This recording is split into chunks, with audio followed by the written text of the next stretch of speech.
Bonjour à tous. La culture, c'est comme la confiture et nous, on voudrait vous en servir de bonnes tartines. Je m'appelle Hélène de Saint-Front, je suis harmoniste d'entreprise et dans ce podcast Harmony Inside, la culture en action, on a pour vocation de vous montrer les entreprises et les dirigeants engagés qui mettent vraiment en œuvre au quotidien leurs convictions. Des entreprises qui rayonnent, en interne comme en externe, et comme on a la chance de les côtoyer, on veut vous les présenter. Alors aujourd'hui, on a le plaisir d'avoir avec nous Élodie Legendre, qui est la fondatrice et la dirigeante de Seven Stones, un cabinet de conseil en Impact M&A, c'est-à-dire une entreprise qui est en train de redorer le blason du métier de la fusion-acquisition parce qu'ils incarnent une finance responsable dans le fond comme dans la forme. Donc là, avec eux, fini l'image du requin qui cherche le deal sans prendre en compte les conséquences, qui passe ses nuits sur des dossiers de closing. Chez Seven Stones, on réinvente le métier et ça marche, comme va nous en parler Élodie. Merci d'être avec nous, Élodie. Merci à toi, Hélène, de m'accueillir ce matin. Et bonjour à tous. Alors, Élodie, pour commencer, traditionnellement, une métaphore pour te présenter et mieux te connaître. Si tu étais un lieu de nature, tu serais lequel et pourquoi ? Alors, je serai le bassin de la Charpoix. C'est un lieu absolument magique qui est à 2800 mètres d'altitude et où il y a un petit refuge qui date de 1905, qui a été construit par des alpinistes. C'est un refuge de 12 places exceptionnel où on vient vraiment se mettre dans un cocon avant de gravir les plus hauts sommets. Et c'est parmi les plus beaux sommets des Alpes, puisqu'on est en dessous des Dreux, de la Verte, de toute l'arête des Ecclésiastiques. C'est un lieu absolument magique, donc il se mérite un peu parce qu'il y a quand même 2800 mètres de dénivelé pour arriver quasiment à cet endroit-là. Et le paradoxe, c'est que c'est un lieu très minéral parce qu'on est à 2800 mètres, donc il y a beaucoup de rochers, il y a de la glace aussi, mais il y a plein de petites fleurs, il y a beaucoup d'animaux étonnants qu'on rencontre là. Et puis il y a surtout une gardienne de refuge avec son petit garçon, et c'est absolument fascinant d'être dans cet endroit. Donc je crois que je serais dans cet endroit-là qui est à la fois un cocon et en même temps ouvert sur les sommets.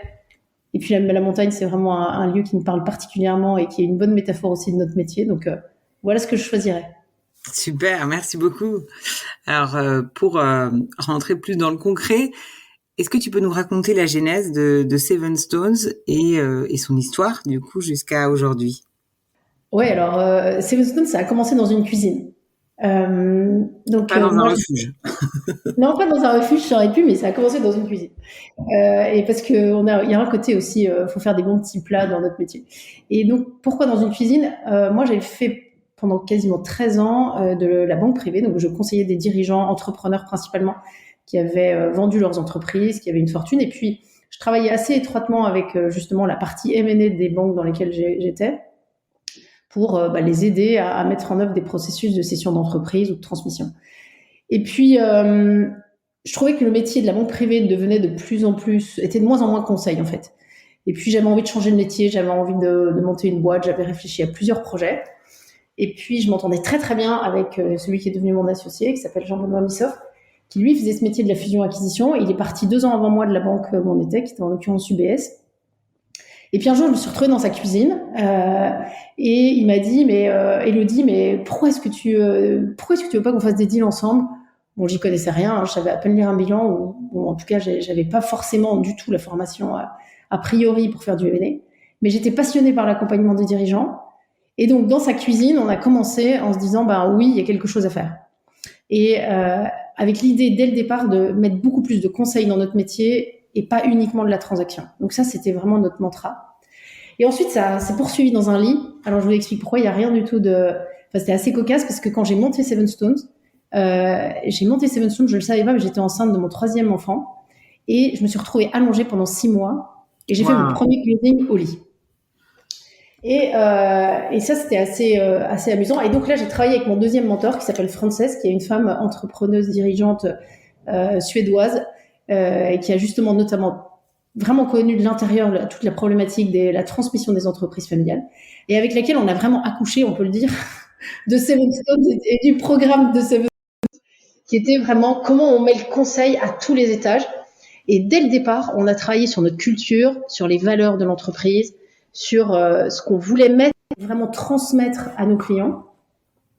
Et voilà, et bon, Melchior est arrivé, donc mon petit dernier, et puis Seven Stones a vraiment émergé avec dès le départ ce fondement très fort qui est qu'est-ce qu'on veut apporter, quelle est notre raison d'être. À l'époque, on l'appelait pas comme ça, mais c'était intrinsèque à Seven Stones. Donc voilà, une cuisine, un lit, et puis Seven Stones. Et depuis, j'ai eu la chance aussi d'avoir un client qui m'a fait confiance dès le départ et qui m'avait dit, si un jour vous quittez UBS, venez me voir, j'ai des choses à faire avec vous. Et voilà, super. Et du coup, ça a continué. Génial. Alors justement, tu parles de raison d'être. Quelle est aujourd'hui votre raison d'être? Comment est-ce que comment et pourquoi vous avez choisi cette raison d'être?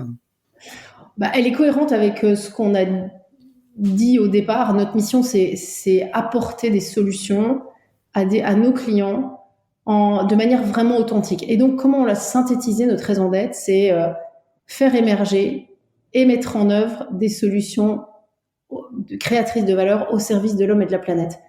Et donc, pourquoi je m'arrête un peu sur les mots, c'est faire émerger, parce que nous, on a vraiment un travail d'émergence à faire avec nos clients. C'est-à-dire qu'on a beaucoup de dirigeants qui viennent nous voir, qui au départ ont des idées préconçues sur la solution capitalistique qu'ils voudraient mettre en œuvre, mais qui au fond ne savent pas toujours vraiment ce qu'ils veulent faire. Et donc, nous, on essaie d'ouvrir le champ des possibles.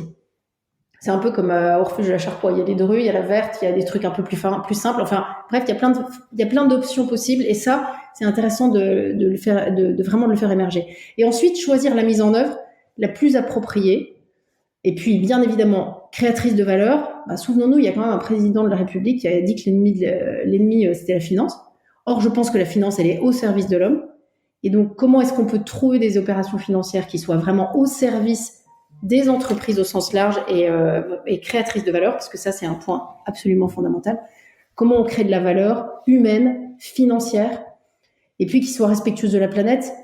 C'est vrai que ça, c'est quelque chose, moi, qui m'anime depuis longtemps, et c'est comment est-ce qu'on peut participer à une économie plus durable, à quelque chose qui, justement, s'inscrit pas dans l'instantanéité, mais beaucoup plus vraiment dans un projet de long terme. Et donc, notre raison d'être, j'ai envie de dire, elle était naturelle. Et puis, on a eu la chance de travailler notamment avec vous, les harmonistes, sur sa définition, son explicitation. Mais vraiment, c'est quelque chose qui nous anime dans le quotidien et qui anime tous les gens de Seven Stones, et c'est vraiment génial. Et alors, justement, tu parles sur de cette notion de création de valeur. Dans votre site, vous parlez de création de capital durable. C'est ça que tu entends par cette notion de valeur à long terme? Oui, enfin, c'est surtout, peut-être en creux, c'est l'anti-speed dating. Je pense qu'un des sujets de la finance aujourd'hui, c'est comme on est dans un monde assez rapide où tout se fait dans l'urgence, il peut y avoir aussi des opérations qui se font presque contre nature, parce qu'on va privilégier un certain aspect, notamment le prix, mais sans vraiment regarder tous les aspects autres, et notamment un des enjeux majeurs qui est la compatibilité culturelle entre les parties prenantes. Moi, je compare souvent mon métier à faire des mariages réussis. Et je pense fondamentalement qu'on peut se marier avec plusieurs personnes, mais en revanche, on ne peut pas se marier avec tout le monde. Et c'est vrai aussi dans le capitalisme. Il y a des associations qui marchent mieux que d'autres. Mais en revanche, il faut prendre le temps de discerner avec qui on va mieux s'entendre, notamment au regard de nos cultures, de nos histoires, de nos fondamentaux, de ce qu'on attend. Et c'est vrai à la fois avec des contreparties industrielles, mais aussi avec des fonds d'investissement quand on les fait rentrer à notre capital. Et donc, c'est de ce point de vue-là que nous, on dit il y a une inscription dans le durable. Et puis, au-delà de ça, c'est savoir dès le départ quel est le projet. Quand on s'associe avec un investisseur financier qui vous dit moi, de toute façon, dans 5 ans, je vais sortir, c'est être conscient de ce que ça veut dire d'avoir cette échéance, notamment quand il arrive une pandémie comme celle qu'on a connue, où tout d'un coup, il y a plein de calendriers qui sont rebalayés. Donc voilà, c'est comment est-ce qu'on peut mettre de la durabilité dans notre métier. Mais encore une fois, ça se fait très simplement parce que je pense qu'il y a une vraie conscience de l'apport que cela peut avoir sur la vie des entreprises et du coup, sur bien évidemment, à terme, la création de valeur purement financière. Ouais. Et effectivement, c'est un positionnement qui a des convictions très fortes que vous portez. Et du coup, cette raison d'être, vous avez décidé en particulier de devenir société à mission, donc d'être premier dans votre secteur. Quels sont du coup les engagements que vous avez envie de mettre en œuvre pour aller encore plus loin dans cette dimension de de création de valeur durable, d'une finance au service de l'homme et de la planète. Et d'ailleurs, Oui. pourquoi ce Qu'est-ce qu'on choix s'est aussi dit, de... pourquoi société à mission? Alors, pourquoi Ouais. société à mission? Parce qu'en fait, c'est un prolongement naturel de notre histoire. Et aujourd'hui, je pense que c'est bien de le dire et de l'incarner, mais j'ai envie de dire, on est depuis le départ, nous, je pense, société à mission, parce qu'on a une conviction très forte de ce qu'on doit apporter à notre métier. Enfin, en tout cas, c'est ce qu'on a porté depuis le départ. Et du coup, on s'est dit, c'est bien de le matérialiser et de passer un step de plus qui est quels engagements on prend au regard de nos contreparties. Et on a défini 3 contreparties principales. La première, c'est les hommes et les femmes de l'entreprise Seven Stone. Et notamment, un des éléments fondamentaux pour nous, c'est l'équilibre de vie dans notre entreprise, le fait qu'on puisse aussi, nous, se mettre au service de la communauté, du monde extérieur, et pas uniquement être, être rivé dans notre métier avec notre petit côté financier. C'est comment on peut véritablement développer les compétences en interne, être soucieux justement de cet équilibre, parce que un des sujets quand même dans le M&A, c'est tout ce qu'on voit et et souvent qu'on critique sur un métier qui est entre guillemets esclavagiste, parce que on bosse très très tard, et notamment les juniors bossent très très tard. Moi, j'ai la chance, je pense que comme je suis une femme, que j'ai un mari, que j'ai des enfants, que je voulais garder mon mari et mes enfants en montant une boîte, j'ai dès le départ essayé de mettre le sujet de l'équilibre de vie au cœur du système. Donc, on essaie vraiment de le vivre comme ça, et en étant dans une auto-vigilance réciproque, en disant, là, ouais, il faut faire attention parce qu'on est en train d'aller trop loin, ou de trop bosser. Donc, comment est-ce qu'on peut faire des choix différents? Et puis, se mettre au service, nous, des autres, notamment en partageant notre savoir avec des startups, des associations, sur certains aspects. Et puis, en interne, faire un certain nombre de choix sur des entreprises qui sont résonantes par rapport à notre raison d'être, et notamment au service de l'homme et de la planète. Bon, c'est des choses toutes bêtes d'éco-responsabilité, mais qui, à mon avis, petit à petit, peuvent faire la différence. Le deuxième point, c'est révélateur d'impact. C'est donc par rapport à l'autre contrepartie qui sont nos clients, et j'ai envie de dire tous les gens qui participent à notre écosystème, mais c'est aussi les investisseurs, etc. Comment on peut être facilitateur et révélateur d'impact? Ça veut dire 2 choses. Révélateur d'impact, nous, on ne travaille pas qu'avec des sociétés qui sont des sociétés à mission, dans l'impact, qui sont déjà dans le durable, déjà dans l'économie circulaire, etc. Il y en a plein, c'est des boîtes très traditionnelles, animées par des dirigeants d'un certain âge, qui, en gros, font du RSE sans le savoir. C'est un peu comme Monsieur Jourdain. Et donc, comment est-ce que nous, par notre méthodologie, on peut les aider à mesurer l'impact? Parce qu'aujourd'hui, je pense que c'est une dimension hyper importante dans la présentation des entreprises. C'est justement mettre en évidence tout le travail qu'ils ont déjà fait sur l'impact, et puis les aider à accélérer en leur partageant les bonnes pratiques qu'on a pu voir dans un certain nombre d'entreprises qu'on a accompagnées qui sont en avance là-dessus. Et moi, je crois beaucoup aux vertus de l'écosystème. C'est vrai aussi dans la finance, il y a un écosystème vertueux qui est en train de se mettre en place. Eh bien, qu'on soit nous promoteurs de ces bonnes pratiques. Et puis, le dernier point, c'est comment est-ce qu'on peut participer dans l'écosystème de la finance, encore une fois avec beaucoup d'humilité, mais à la transformation qui est en cours. Et puis, en étant partie prenante, qui prend la parole dans certains cas, qui intervient. Moi, j'ai eu la chance d'être interviewée à 1 ou 2 tables rondes sur le sujet justement de la finance durable. Qu'est-ce que ça veut dire mettre l'impact dans la présentation dans l'entreprise, dans le choix des investisseurs, dans l'accompagnement de la transformation, etc. Est-ce que d'ailleurs c'est toujours créateur de valeur financière? C'est une vraie question qui se pose. Voilà, et puis donner de notre temps aussi, parce que je crois que c'est important dans cette dimension de la gratuité, pouvoir donner du temps sur certaines causes qui nous mobilisent, que ce soit dans des associations. Moi, j'ai la chance de faire partie de Croissance Plus, mais sur certains sujets qui nous paraissent intéressants, notamment sur le partage de la valeur entre les actionnaires. Enfin, vous voyez, c'est un certain nombre de choses qu'on met en place et qu'on vit dans notre entreprise au niveau du partage de la valeur, qu'on essaie d'insuffler auprès de nos clients, en tout cas en les invitant à réfléchir à ces dimensions, et puis dans l'écosystème financier. Donc effectivement, des engagements qui sont très concrets. Je voudrais juste revenir, tu as parlé d'outils pour mesurer justement ces notions, l'impact, peut-être des notions extra-financières. Vous avez des outils particuliers que vous utilisez pour ça? Ouais, alors ça c'est génial que tu me poses cette question parce que franchement c'est le cœur du réacteur de Seven Stones. Depuis la création, on s'est dit avec Jean-Benoît et Frances, il y a une chose qu'il faut qu'on fasse, c'est qu'on élabore une méthode d'évaluation qui soit propre aux entreprises de nos côtés et qui nous permette de coter dès le départ les éléments extra-financiers d'une entreprise. Parce qu'il y a une chose qui est une conviction vraiment forte chez nous, c'est que la valeur des entreprises, c'est leur singularité, et que ce qu'il faut qu'on arrive à mettre en évidence, c'est la singularité des entreprises, notamment par tous les aspects extra-financiers. Quand on lit un bilan, on voit effectivement le chiffre d'affaires, rentabilité, on voit des indicateurs qui sont très intéressants, mais ça ne dit pas la force des personnes humaines de l'entreprise, le relationnel client, les liens particuliers qu'ils ont pu créer avec des fournisseurs. Évidemment, ça ne dit rien, a priori pour le moment en tout cas, de leur impact environnemental, de la manière dont ils ont géré leur croissance.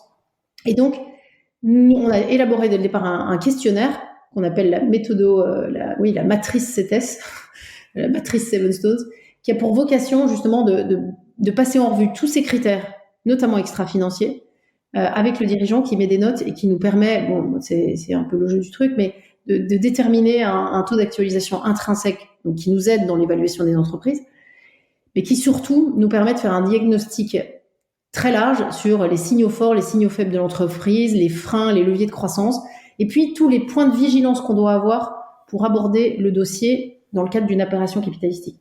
Et ça, je pense que c'est un facteur hyper différenciant de notre approche, parce qu'on passe du temps avec les dirigeants, on les confesse, on les interviewe, et on interviewe souvent aussi leurs codires et les personnes clés de l'entreprise sur tous ces critères. Et c'est des instruments pour nous à la fois d'inculturation fantastique, on connaît après les boîtes beaucoup plus de l'intérieur, et du coup, je pense qu'on est en mesure aussi de mieux les conseiller. Et puis, ça nous permet aussi d'avoir une vision dynamique, c'est comment est-ce qu'on progresse sur un certain nombre d'indicateurs qui nous semblent absolument pertinents ou en tout cas très importants pour valoriser mieux l'entreprise et puis pour réussir une opération capitalistique. Donc voilà, on le matérialise comme ça et puis on le matérialise aussi à toutes les étapes de notre accompagnement dans cette prise en compte d'éléments qui sont pour nous absolument essentiels, notamment dans la manière de négocier. C'est comment est-ce qu'on privilégie la bienveillance, comment est-ce qu'on est dans une forme de conscience et d'affirmation de nos convictions, mais qui, encore une fois, n'est pas dans une négociation de position, mais une négociation d'intérêt. Et un exemple, c'est que tout le monde dans l'entreprise est formé à la méthode Harvard de la négociation raisonnée, ce qui vraiment définit un certain type d'approche de la relation et aussi de la négociation. Et à mon sens, c'est aussi différenciant. Donc effectivement, il y a à la fois une méthodologie, des convictions, et puis la façon dont vous interagissez avec vos clients, qui vont permettre de prendre en compte ces autres dimensions, et du coup qui peuvent influer directement sur la valorisation de l'entreprise à la fin. C'est-à-dire, il y aura une dimension extra-financière qui est incluse dans sa valorisation. Ouais, tout à fait. Enfin, surtout, c'est ce qu'on essaie de vraiment de mettre en évidence, et à quel point les agrégats financiers ne sont finalement que le reflet d'une singularité qu'on doit nous-mêmes révéler. Et c'est vraiment notre job. Et c'est pour ça que je suis très attachée à la manière dont on rédige nos présentations des entreprises. Il ne peut pas y avoir du copier-coller. Ça peut pas juste être une copie de synthèse de VDD financière. Il faut vraiment arriver à restituer le cœur battant de l'entreprise dans la manière dont on la présente, et notamment dans la dimension culturelle. Nous, on a une page spéciale dans nos mémos sur la culture d'entreprise. Et comment cette culture, elle est vécue à l'intérieur, comment les gens sont attirés, sont attachés, comment ça permet notamment de limiter le turnover. Enfin, tu vois, tous ces éléments qui sont de l'intangible, de l'immatériel, mais qui font une valeur immense aux entreprises et qui, à un moment donné, se traduit dans leur bilan aussi. Bien sûr, ouais. Et effectivement, en tant qu'harmoniste, on est bien convaincu que cette dimension culturelle, c'est un asset formidable en fait pour l'entreprise et parfois un de ses plus gros. Alors justement, si on parle de Seven Stones, vous, quelle est justement votre singularité? Parce que vous avez aussi défini un certain nombre de valeurs. Est-ce que tu peux nous parler de ces valeurs, de comment vous les vivez au quotidien, de justement votre culture en interne? Tu as beaucoup parlé effectivement de ces convictions liées à votre mission. Au-delà de ça, voilà, quelle est un peu votre culture? Alors notre culture, déjà, elle s'incarne dans le fait que les gens n'ont pas de titre chez nous. C'est-à-dire qu'on n'est pas dans un mode hiérarchique affirmé. Alors ça, c'est assez en rupture de banc avec ce qui se passe ailleurs, parce que ça n'empêche pas qu'il y ait évidemment des différences de seniorité. Mais moi, je suis convaincue qu'on est co-contributeur d'un deal, quelle que soit notre place, notre seniorité dans l'entreprise. Et ça, c'est quelque chose auquel je suis hyper attachée et qu'on a diffusé ici. C'est-à-dire que les gens qui cherchent, qui rejoignent Seven Stone, c'est pas des gens qui cherchent une position sociale, un titre. Ils cherchent plus une manière d'être, une façon de faire le métier. Je dis souvent avec sérieux, mais sans se prendre au sérieux, et avec un esprit très familial. Et sans doute assez start-up, même si on existe depuis 15 ans, donc on est une vieille start-up, j'ai envie de dire, mais il y a vraiment cette dimension-là. Ensuite, au niveau des valeurs, il y en a 4 qui sont vraiment fondatrices et qui nous servent pour plein de choses, à la fois dans notre vie interne, mais aussi dans notre manière d'appréhender les dossiers et de conseiller nos clients. La première, c'est l'authenticité. Ça veut dire, déjà, nous, chacun individuellement, être conscient que c'est en étant authentique, c'est en étant pleinement nous-mêmes que on est à la bonne place. Et ça doit nous conduire à agir d'une certaine manière, c'est-à-dire conformément à notre vocation professionnelle, et profondément en sympathie avec notre interlocuteur. Et qu'est-ce que ça veut dire ? Ça veut dire beaucoup de bienveillance, beaucoup d'écoute, pas mal d'humour aussi. Ça, c'est important de pouvoir avoir de l'humour dans notre métier. Voilà, encore une fois, on fait des choses sérieuses, mais on peut aussi passer du bon temps. Et avec pas mal d'humilité, parce que souvent, ce qu'on nous reproche, c'est « Ah ouais, votre métier, c'est jargoneste, on n'y comprend rien, vous utilisez que des anglicismes, etc. » Non, en fait, l'objectif, c'est plutôt de vous expliquer comment ça marche, avec un côté très pédagogique. Et encore une fois, on a chacun nos spécialités, et l'important, c'est de bien les comprendre les uns les autres. Le deuxième point hyper important, c'est la créativité. Notre métier, il a un côté créatif. À la fois parce que si on est vraiment dans un dialogue en profondeur avec les dirigeants et en vérité, eh bien, on va être appelé à être créatif pour trouver justement des solutions qui sont pas copier-coller et qui sont pas juste la réplique de ce qu'on a fait avant. Et ça veut dire aussi être créatif, parce que un deal, c'est un organisme vivant lui aussi. Il y a des moments ça bouge. Finalement, les accords qu'on est en train de sceller avec des gens, ça se passe plus ou moins bien. Enfin bref, il faut savoir être créatif à des moments où justement on doit parfois complètement réinventer l'opération. Moi, ça m'est arrivé plein de fois de poser le crayon à 2 mois d'un closing en disant bon, est-ce que c'est vraiment le bon truc ? Parce que justement notre client avait des doutes et se disait ouais, mais est-ce que c'est bien ça que j'ai envie de faire ? Et puis est-ce que j'ai vraiment envie de me marier avec ces gens-là ? Donc c'est leur éviter la crampe de stylo du dernier moment en ayant été suffisamment créatif à la fois dans les scénarios qu'on envisage et puis dans la capacité à les mettre en œuvre de manière agile, parce que la troisième valeur qu'on a, c'est l'agilité. C'est-à-dire cette nécessité de s'adapter. Vous savez, c'est un peu comme les barbes à papa. Ils arrivent à se mettre de différentes formes. Pour autant, ils restent a priori, ils sont quand même, ils sont bien authentiques. C'est-à-dire que barbe à truc reste barbe à truc. Mais ils sont bien eux-mêmes. Mais en revanche, c'est être agile pour trouver les bonnes solutions. Et notamment aujourd'hui, je pense que c'est vraiment important de trouver les bonnes solutions, parce qu'il y a énormément d'instruments financiers à disposition. Et donc, ce qui était vrai avant le Covid l'est peut-être moins maintenant, parce qu'il y a plein de nouveaux trucs qui sont apparus. Les plans d'épargne entreprise, les PPSE par exemple, et tout ce qui est obligation relance, enfin bref. Donc, c'est des instruments qui n'existaient pas avant, qui peuvent être intéressants, mais donc, comment est-ce qu'on peut être agile et les trouver ? Et puis, encore une fois, il y a des dirigeants qui viennent nous voir qui disent moi, je pense qu'il faut que je cède mon entreprise. Puis en fait, ils sont pas du tout vendeurs quand on les écoute. Ils ont juste besoin peut-être de faire un peu de cash out, etc. Mais c'est arriver à faire ce qui est bon pour eux, au-delà de nous, ce qu'on aurait pu imaginer. Et puis le dernier, c'est l'audace. Nous, il y a des moments où on a vraiment, je pense qu'on a une forme d'audace. Alors encore une fois, on n'est pas toujours en train de faire le grand 8 ni de monter les drues sans assistance, mais c'est plus de se dire c'est un mode d'interrogation. C'est arriver à poser des questions parfois qui dérangent aux dirigeants, pour le confronter, parfois le bousculer un peu, le surprendre, pas surprendre pour surprendre, mais pour se dire au fond, qu'est-ce qu'il a vraiment envie de faire. Et on intervient, alors c'est une de nos autres spécificités, on intervient pas mal en médiation entre actionnaires. Donc dans des situations qui sont a priori un peu épidermiques, conflictuelles. Dans certains cas, il faudrait presque des casques bleus qui interviennent parce qu'on voit qu'il y a beaucoup d'émotionnel.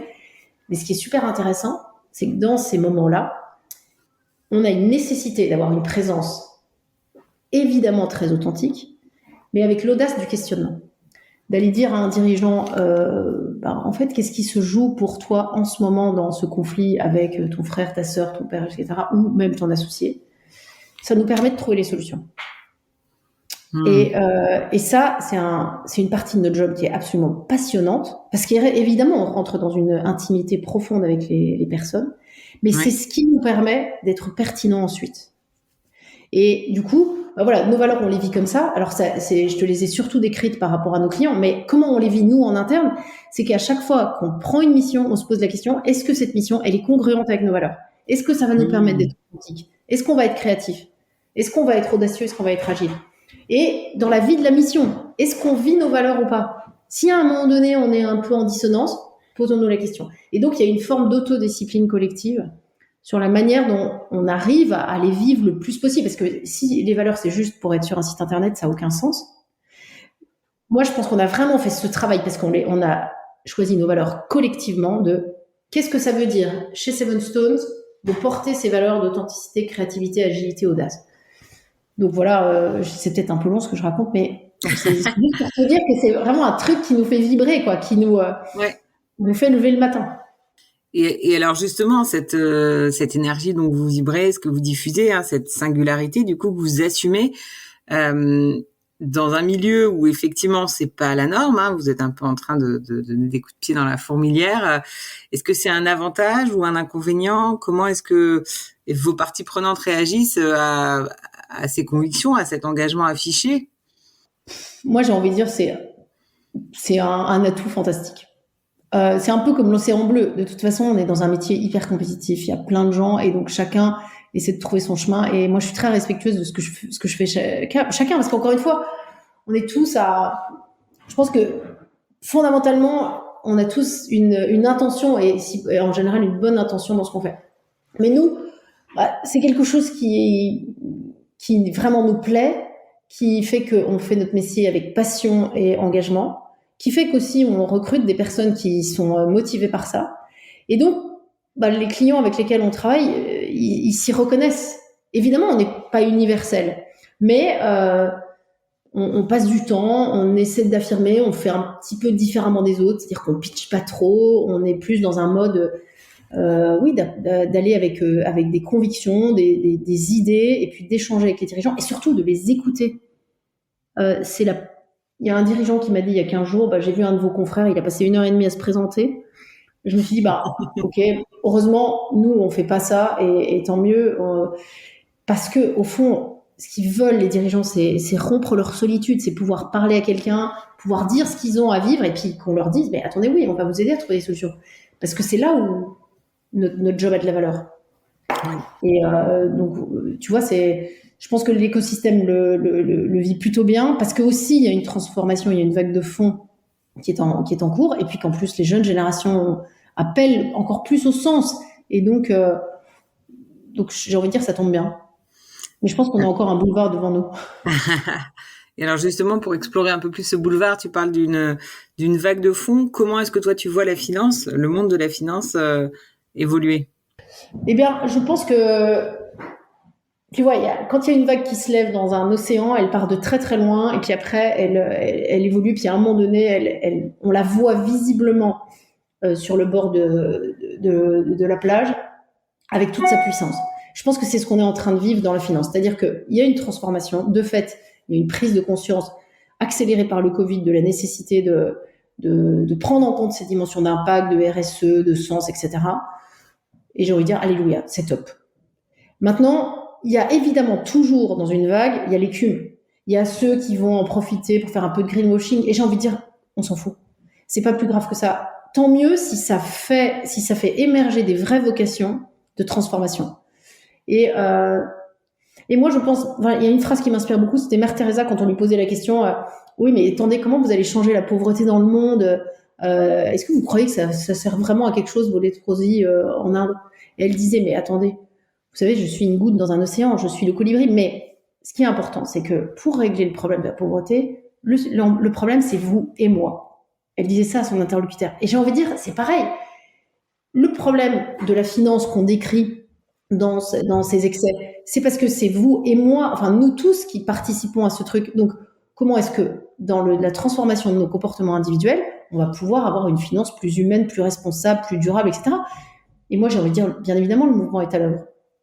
Ça prend du temps, mais l'important, c'est d'en être. Et puis surtout, de le faire de manière authentique et avec beaucoup d'humilité, parce que on n'est pas parfait.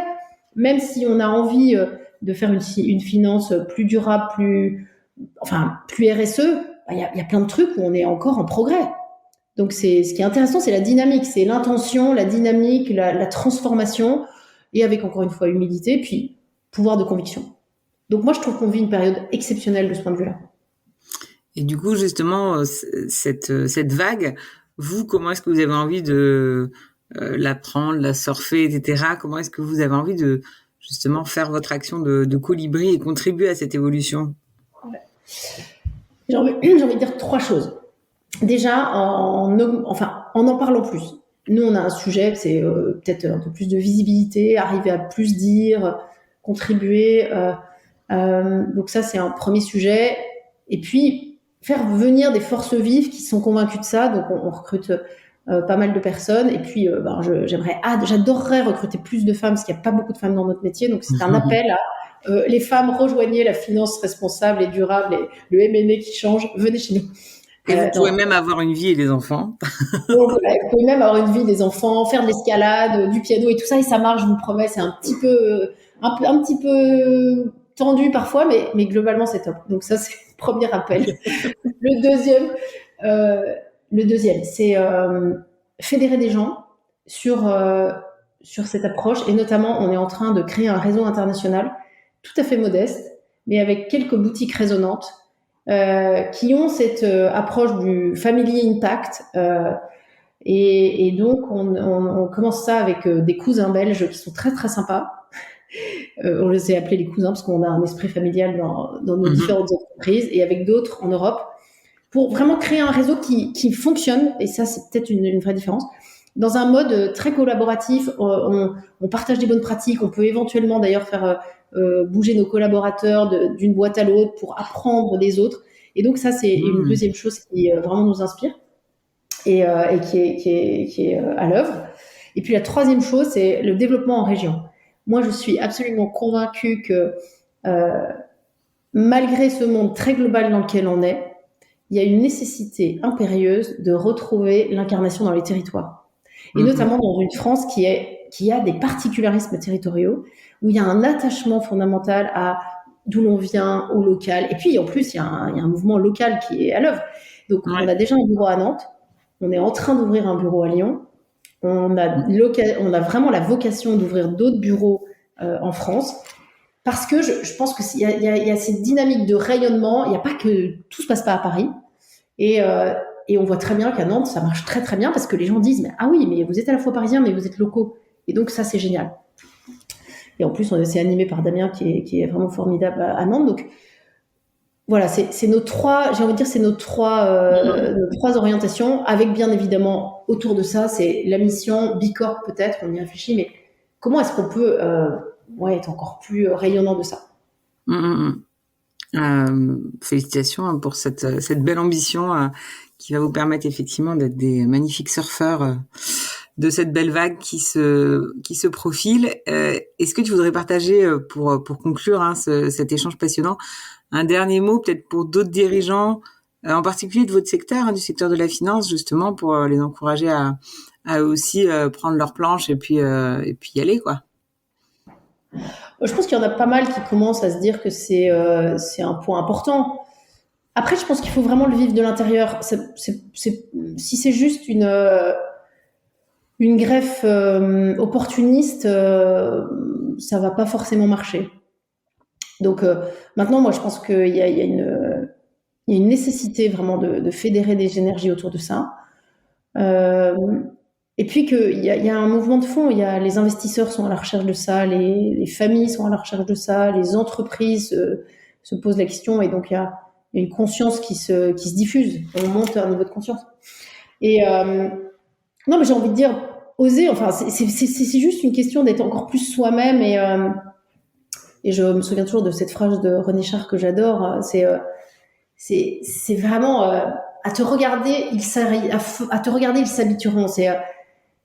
C'est parce que simplement on est nous-mêmes et qu'on aime ce qu'on fait et qu'on rayonne de ça, il y a un côté convaincant. En fait, c'est plutôt arriver à être la meilleure version de nous-mêmes dans le quotidien, dans le présent, qui fait qu'on inspire et qu'on a envie que les choses se transforment. Donc ce serait ça mon mot de conclusion. C'est simplement comment est-ce qu'on peut être invités les uns les autres à être la meilleure version de nous-mêmes dans le quotidien. Et puis du coup, il y aura plein de gens qui seront inspirés. Super, merci beaucoup pour ce partage passionnant. Donc on retient effectivement vos convictions qui sont à la fois sur cette finance pour créer de la valeur durable, cette notion de en interne, on réfléchit aussi à comment nous on peut justement être la meilleure version de nous-mêmes et la meilleure version de ce que peut être une boutique de M&A, et donc travailler aussi sur cet équilibre de vie, sur notre responsabilité individuelle, comment se mettre vraiment au service des autres, vos méthodos, vos outils, ces capacités à vraiment chercher à toujours mesurer au-delà du financier et à accompagner, être vraiment dans cette notion de on cherche à apporter des solutions et à être dans le conseil beaucoup plus que simplement dans le deal pour créer des relations durables avec tous nos clients et avoir cet effet dans votre ambition d'entraînement de l'écosystème. Merci beaucoup pour tous ces éléments qui, j'espère, effectivement, feront boule de neige ou boule d'écume. C'est ça. Dans ce milieu. Merci beaucoup, Hélène.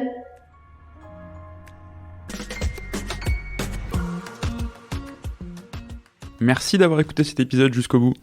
Si cet épisode t'a plu, fais plaisir aux gens que tu aimes et partage-le à 1, 2 ou 3 personnes autour de toi.